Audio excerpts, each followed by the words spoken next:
Whether it's life, relationships, politics, or current events, nothing is off limits. This is the Patty and the Millennials podcast, powered by Acme Markets, helping to bridge the gap between baby boomers, Gen X, and millennials. Hi, everybody, and thanks for joining us for the podcast conversation, Patty and the Millennials. I'm Patty Jackson, a 39-year radio vet, and I am truly surrounded by great voices, Gen X, millennials. This is a special podcast, and I got some very special guests. We're going to start off with Janae Johnson. She heads up Teen Therapy Talk. When you think about us entering the world, we're talking about mental health amongst our young people. Depression is on the rise among millennials. Loneliness, money stress, burnout in the workplace, and depression is really a problem. But you think about how this pandemic has affected our millennials. Janae Johnson is joining us. She is an award-winning teen therapist, school consultant, entrepreneur. She's an author. She's a speaker, and she's joining us. Hello, love. How are you? Good morning. Thank you so much for having me. I'm excited to be here. When you think about mental health, each year, millions of Americans face the reality of living with a mental illness. Millennials are at an at-risk generation. Why is that so? So for me, when we think about millennials are kind of in that interesting age range where we grew up with technology, we grew up with having all of this access, and I think now our parents raised us for a certain world that they grew up in, but the world we actually live in looks completely different. And it's really difficult to navigate what your parents taught you versus what society actually is today. And that is just causing a lot of anxiety and a lot of identity issues with millennials. And then if we drop down into the Gen Z era, there's a whole nother layer of complications that they are dealing with as it relates to mental illness and health. According to studies, depression, we're talking about major depression, is rising at a faster rate for millennials and teens compared to any other age group. Do you think it's because everything is right here? Social media has such an impact and influence on our lives. Then you couple it, it's like building a cake. You couple it and put the icing of the pandemic on top of it. Yes. And it's like, whoa, you got a lot of problems. How do you know if somebody is experiencing anxiety or depression? Oh, this is a great question, and you're absolutely right. Having access to everyone's lives and all of the trauma and all of the things happening around the world, it's almost too much to process. So one way you can notice if you're struggling with anxiety is if you're always nervous, if you're always worrying, if it's hard to complete tasks in the moment because you're worried about what's going to happen in the future. Having physical elements like headaches or stomach aches, shaking, that can also indicate anxiety. And the same for depression. There was a study done, I believe in 2019, that followed a lot of Black teenagers in Philadelphia. And what we noticed was Black teenagers' depression symptoms looked different from other races of children. And one of the main components was that they tend to say that they have stomach aches and headaches. So they feel it more physically when they are experiencing feelings of depression or symptoms of depression. But still, some of the traditional symptoms are still there, such as a loss of activities, loss of interest in activities, sleeping. One thing that we don't talk a lot about is hygiene. When people are depressed, they often don't keep up with their hygiene. Their rooms can be junky. They may not wash as frequently as they did. And I think that is a super telltale sign that gets overlooked a lot. Okay, from a parent point, when parents, okay, you're going to have some parents that don't take it serious. They're like, get over it already. How can parents play their part not only in recognizing depression, but being understanding if their child is going through something?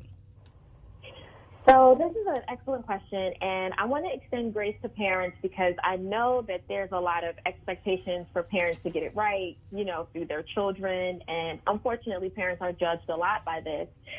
So one way a parent can tap in is if they notice that their child's room is junkier than normal and it has been junkier than normal, then just help the child clean it up. It isn't that they're not being responsible or that they're not trying to listen, but if they're having a mood shift, they may not have the energy, and the parent being helpful by actually helping them clean their room could help them come out of that depressive symptom, or at least help them keep their environment clean to help gradually increase the mood. So that's a very helpful thing that a parent can do that doesn't even have to kind of talk about like, oh, hey, I noticed you've been sad. Because a junky room from a teen that might always keep a clean room is still communication. It's just nonverbal. So that is one way a parent can help. On a podcast that you do, Therapy for Black Girls, what is the most common thing that comes up in conversation? So when I was featured on that podcast, we were just talking about how teenagers and how parents like we're talking about now can really just engage with them, and how their sense of identity and their social relationships are really impacted during that age range, and how parents can be more supportive of that. Because I think parents see teenagers and their body growth and that they look like they're adults, and they want to give them more responsibility. And while responsibility is helpful, teenagers still need guidance, and they still need that safe place to land as they make decisions that might not be the best. And so I think that one of the biggest things that I see as I talk to a lot of different professionals and parents is just that struggle to want to make their child responsible, and also being able to guide them and allow them to have their own set of thoughts at that time. Here in Philadelphia, the violence is off the chain. I mean, it is really crazy. Yeah. It is really sad. How are young people really processing this? Because there are some people who they live around it. And it's almost like, do we get desensitized to what's going on? Absolutely, absolutely. And so when you ask that question, how are they processing it? I don't think that they are. And the reason why I say that is because the violence is happening at such a rapid rate. It's hard to process. It's hard to process one thing when there's another thing. And because it's so frequent, I do think a lot of our children are not processing it in a healthy way, but the feelings are still coming out, and the feelings are coming out in anger, in more violence, in more frustration, and in substance use as well. So it is going to still come out, but they are not having an opportunity to process it in a healthy way because too much of it is happening. The frequency of it is far too close for them to really sit with it and think about it. And so there's an element of probably feeling numb to it and being desensitized to it as well, while also acknowledging and recognizing that they have complex trauma. It's a pandemic. They probably can't go to school, or they can't go to school. They can't see their friends. They're missing out on those key things for their development, and there's a lot of grief and loss. Where can young people seek treatment? And are they, seeking treatment if they realize they have a problem? So I think that most young people were caught in their school system. So when they go to school, their guidance counselors, their social workers, those people are probably one of the best resource hubs for young people, because they are typically going to know what is available in their area, where they can get to. In the state of Pennsylvania, a teenager at the age of 14 and up can seek their own treatment and consent for their own mental health treatment. So if a teenager if they knew of an agency that was around them, they can go to that agency and say, hey, I want to sign up for therapy. And they have the ability to do that without their parent being there with them, because in some cases a parent may not agree to it while a teenager is agreeing to it. So at the age of 14, they can go to any agency. They can go to their school counselor, their school social worker, the principal, the teacher. They can tell a trusted person in that way. If they are affiliated with any religious organizations, they can talk to anyone there and tell them that they're interested in therapy. Some churches and religious organizations have therapists coming into the churches or online to talk about what's going on. So then that's another really just kind of natural resource and support. Telemedicine, does it make it easier to speak with a mental health expert? So, yes, I have found success doing telehealth because I was originally stationed just in Philadelphia. And over the pandemic, a lot of parents were home with their teens, and they found me online. And so I've had the opportunity to work with teenagers from Central PA and West PA that were looking for a therapist that they would not have been able to get to me had it not been for a pandemic. So it does allow for a larger reach of teenagers to get access to therapists. It allows for teenagers that may have busy schedules or parents who have conflicting schedules to be able to log in from their phone so that they don't have to miss their session if they're on the go. So there has been a lot of convenience that has broken down barriers such as traveling, traffic, and conflicting work schedules. Thank you so much for this conversation. Janae, the work that you do, Janae Johnson heads up that Teen Therapy Talk. Thank you to the folks at Independence Blue Cross. Visit ibx.com/knowyourmind. You'll find information on behavioral, physical, and emotional health. Thank you so much, Janae. Thank you. Farida Boyer is joining us. She is the founder of the Black Brain Campaign. She's the CEO of the Boyer Counseling Group. We're talking about mental health. We're talking about our young people.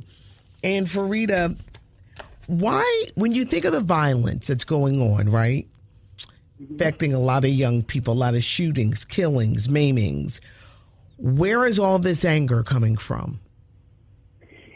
I honestly believe it's a multitude of things. One, we have been we've been isolated. We've been experiencing now for over a year just being not being able to socialize as we used to, not being able to spend time with family and friends. And I believe that a lot of them are angry, they're frustrated, they don't have the skills to problem solve. And unfortunately, these things are going on social media that's leading to cyberbullying and ultimately murder. So I think that these young people are not equipped with the skills or mature enough to handle some of these incidents that they're involved in, and unfortunately, it's ending badly. Are you surprised when you hear about like the ages? I am because it saddens me to hear 16-year-olds and 13 and 14-year-olds that are being murdered or actually killing someone. So I'm a marriage and family therapist. So one of the things that I look at things systemically. So when I hear about something, and it's not to blame the parents, but I also think about what has happened, what's the family history, what's happening for this child that this is their only outlet. What supports do they have? So it is very concerning for me that these things are happening to younger children. Yeah. With parents, how can they be clued in on even recognizing, something like this, like my child, there's something wrong? You have to pay attention to the signs. You have to be, at this point, I feel like you need to be intrusive, ask a lot of questions. One of the things that that is helpful is just asking your child how is their day going. Ask them about their friends, their relationships, who they're spending time with. We need to be paying close attention to our children, who they're spending time with. What are they doing during the day? What are they doing on social media? Do they have any of these accounts? And really being a support to them when you notice a change in their behavior. pay attention to those things. Don't just let it be isolated. And this is an example, if a child, you notice all of a sudden they're wearing long sleeves every day, and if it's 90 or 100 degrees outside, like, pay attention. Maybe you might want to lift up your shirt to make sure that there's nothing else going on. So these are signs and symptoms of different things that you want to pay attention to. Any abnormal behaviors, any sleeping all the time, no eating, too much eating, all of those things. And the reality is we all have been impacted by this. For adults, we have a little more skills or techniques to learn to manage our behaviors, where younger children may not be able to assess those techniques at this time in their life. Mental health awareness, and we're talking about with our young people. So good to have this conversation with you, Farida Boyer, who heads up the Boyer Counseling Group. When you start noticing these changes with our kids, and you mentioned social media, Farida, a lot of kids, they got little hidden names and you don't know. And then a lot of parents are like, well, I don't even know. I don't know about the gram. I don't know about TikTok, because someone has to show them. But how much influence do you think that social media has? Because I hear about these social media beefs, right? And then the next thing you know, somebody's getting shot and they said, oh, yeah, they were beefing over social media. And it's like, what? And that's why I said, like, you kind of have to be intrusive. You have to figure out what's going on. And when you're thinking about teenagers, adolescents, they don't want you to be involved with their social media. But more importantly, you have to have a relationship with your child, a trusting relationship. You have to be able to listen to them. Sometimes we talk to our children, and it's talking down to them. Let's just take a step back and listen to what they have to say, because if they know that you are there for them and you can just actually listen without being judgmental and maybe offering some suggestions, I think it will help them to feel more comfortable in having a conversation with you. Depression is on the rise among millennials, but then you've got depression. It's a major problem with the Gen X, with the baby boomers. So it's, you're hard pressed, not to find where there's a problem, and then dealing with a pandemic. And now we're all ready to go out in the world, but it's going to be traumatizing for a lot of people, especially young people. It's going to be traumatizing for us all. I was driving down the street the other day, and I started feeling a little anxious because I haven't been seeing clients in my office. I'm doing telehealth. And as the city opens back up on June 11th, so I said, well, what does that mean for me? Do I allow clients to start coming back into the office? It's part of what we do. I read body language, so I'm looking at your body language. I'm looking at your facial expression. So it's going to be difficult to be in the session with a mask on. So those are some of the things that we have to think about. There's going to be a major adjustment. We've all been isolated to our homes, not being able to go back into the office. So I think just as much we didn't have any time to prepare for the quarantine. I think that we need to be given enough time to transition back into the work environment, to transition back into the school environment, to college and university, and know that there is going to be a process to this, and everybody's not going to adjust the same way.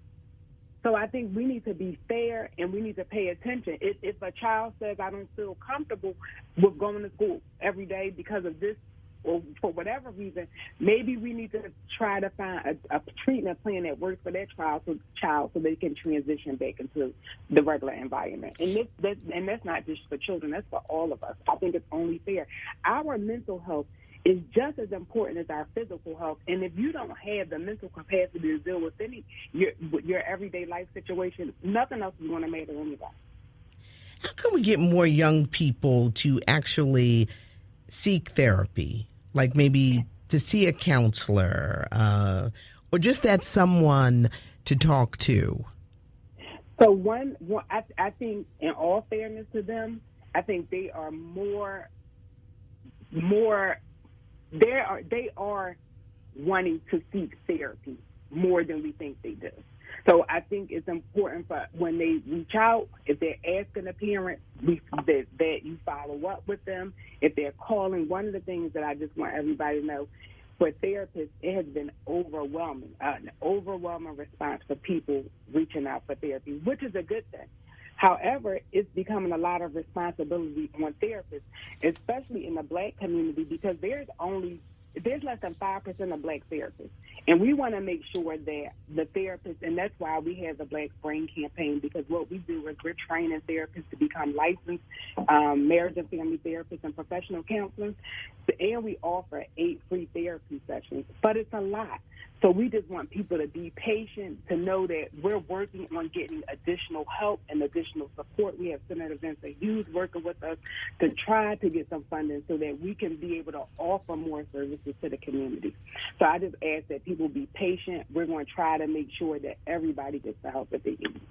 Great conversation. Farida Boyer is the founder of the Black Brain Campaign. Really appreciate you. And thank you to the folks at Independence Blue Cross. Visit IBX.com/Know Your Mind. You'll find information on behavioral, physical, and emotional health. Thank you so much. Thank you for having me. This is the podcast conversation. Patty and the Millennials, and Dexter is joining us. Oftentimes, Dex, because young people are really going through it. Mental health, coming out of this COVID. And I see the violence amongst young people. And I say, where's all this anger coming from? I know I'm from a different generation, but where is all this anger? Do you ever wonder just how bad this pandemic has affected our young people? Oh, absolutely. It's really interesting that you bring that up, because my fiance is a school counselor, and like every day, there's like a new article or something about these kids, and I'm just like, I think the pandemic is hurting these kids way more than we think. And then a lot of the violence, I think, stems from the pandemic, because if you think about it, these kids have not been around anybody for months. And now you're finally trying to integrate them back with each other. And it's so much built up frustration and anger and arguments that they've had over social media. And it's coming to a boil right in front of our eyes every time these kids link up with each other. I can't understand the social media beefs and how much of a role. It's funny because, it's one of those things, people will do or say something on the internet. And, we've kind of gone through a thing where somebody may say something about you and you don't really think much about it. But these kids harbor those feelings. Social media is their life. So you say something bad about me on Instagram or Twitter, I'm pissed about that because the entire world can see it. And when I see you in person, I'm going to do something about it. And it's sad. It's before people would argue over somebody stepping on their shoes or something like that. Now people are arguing with people over words and not liking something, and they're taking each other's lives over that. It's so sad. Mental disorders among young people. Check out this. These are some facts. 1 in 6 U.S. youth, we're talking between the ages of 6 and 17, experience some type of mental disorder each year. I thought that figure was a little shocking. It is shocking, but you know what's more shocking than the actual number is the amount of kids and people who do not get help for it. There's a lot of people, and we've talked about this, there's a stigma in certain communities where it's you're okay. Just push through it. And there's so many undiagnosed cases, and it's heartbreaking because people are so angry and people are dealing with stuff, and they don't even know that they're dealing with it. They're saying that parents need to be more open to really recognize the signs and different things that are happening. I'm sure you're going to be a parent one day. Do you think of these things about how involved you're going to have to be in your child's life? Yeah, I think when I was coming up, the only thing my parent had to do was, obviously had to do a lot of work. I think the craziest thing that I think my parents had to do was check my candy when I went trick-or-treating. These days, you got to check cell phones. You got to, check, your kid's body. You just have to be on your kids like white on rice these days. And I know it might sound invasive, but you don't have a choice. The more invasive you are in your child's life, the more you're actually saving their life. We've got Deja here. We're discussing mental health awareness amongst our young people, among young people. Deja, depression is on the rise among millennials. Money stress, loneliness, burnout in the workplace. What we've had to go through with this pandemic. Yes. I think of you. You couldn't graduate the way that you wanted to. Nope. You know, as you get ready to step out in the world, how did that affect you? Tremendously. You mean to tell me like outside shutting down and like job opportunities are going to be different? And like, you know, when you're in school, like you're pumped up for the future, like career wise, you're like looking for jobs, and it's like that put a stop on everything. So that sends you into like a depression stage because you don't know what's coming next. And although like, you know, universally, you're not supposed to know what's happening next in life all the time, it stopped us from making our plans. Like we have these goals in mind and it feels like we can't reach them. So that takes you to a whole nother level of depression and just being down, trying to figure it all out and figure out what you're going to do next and how you're going to make a job work when no one's really hiring, and how you're going to get a job in your career field if no one's really hiring right now. What do I do? Do you have someone that you can talk to? I talk to my mom a lot. I personally, I just enjoy talking to her, prayer a lot, and just reminding myself that, okay, this is what it is now. And luckily I have my job at the radio station, so that helps me feel a lot better. But just as far as like long-term goals that I have for myself, just, okay, how can I work around this? How can I pivot? And I found myself pivoting a lot in the beginning of the pandemic, which was very helpful, and it led me on a right path. But that took a lot of time of just sitting and trying to figure it out. LaToya Charleston, Chocolate Divinity, is here. COVID, pandemic. Hello. Hey, baby. COVID, pandemic, a lot of violence. Why do you think these young people are so angry? Do you think it's the effects of COVID, of pandemic? I mean, I feel like low key it was always there for people, but the pandemic and the effects of it just brought all the crap to the surface, unfortunately. Because what do they say? Idle hands are the devil's playground. So a lot of us for a year were sitting around doing nothing. Your mind starts to wander, and you start to over internalize things. A lot of people out here, when it comes to the violence, they're compromised financially, even more so because of the pandemic. So they're just out here without a care in the world, unfortunately. It's just, it's sad. How was your mental state? Like So my at mental state the right beginning. At the beginning of the So pandemic. it's so funny, Patty, because in the very beginning of the pandemic, I was like, all right, this ain't too bad. You know, I'm a homebody. I like being in the house. But as time went on, I noticed like my anxiety started to get more increased. And at that time, I was like, okay, something is going on, because, you know, I started working out, getting into real, like, good, healthy eating routine, working out routine. So I'm like, okay, I'm, like, and at that time I was going on walks in the nature, which, you know, it has been proven it brings anxiety down. But at the same time, with all this going on, I was still having the worst anxiety ever, to the point where, like, my heart was racing, like, you're breaking out in tears, and you don't even know, like, there's nothing wrong with me. All right. So, you know, it's not. Mm-hmm. Go ahead, finish. No, so it's nothing wrong with, like, if you need to talk to people about what you're feeling, because a lot of us, we're not talking to anybody, and it's okay. You got to talk about it to get it out. Your younger sister, she's a part of that, Gen Z? Yeah, she's Gen Z. How do you think that she has responded? Because depression is definitely on the rise among millennials. But then you think, what happens to the Gen Zs? Yeah, it's really sad. I feel bad for a lot of these Gen Zs, especially the class of 2020, because they had so many things to look forward to as far as, like, graduation and a new start, and everything has just been halted. I don't know.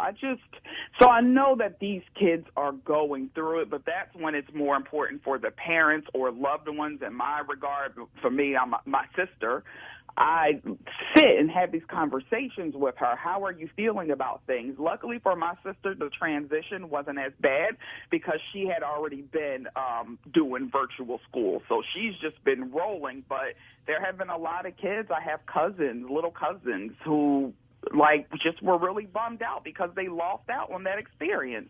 And even their first year of college didn't go as, they had intended for it to go. So it's just I don't know how we're going to climb out of this hole mentally for people, but we got to check on the babies, check in on yourself. Stop walking through life thinking everything is good. Oh, I'll get past it. No, sometimes you have to stop and think about it and really talk it out. Go see somebody. This was a great discussion on mental health awareness. To my crew, to Toya, to Dex, to Deja.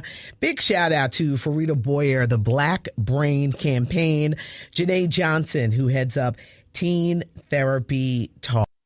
Thank you to the folks at Independence Blue Cross. Visit IBX.com/Know Your Mind. You'll find information on behavioral, physical, and emotional health. We must pay attention to it, and we must pay attention to our younger people, our children, our family members. It's so important to be aware.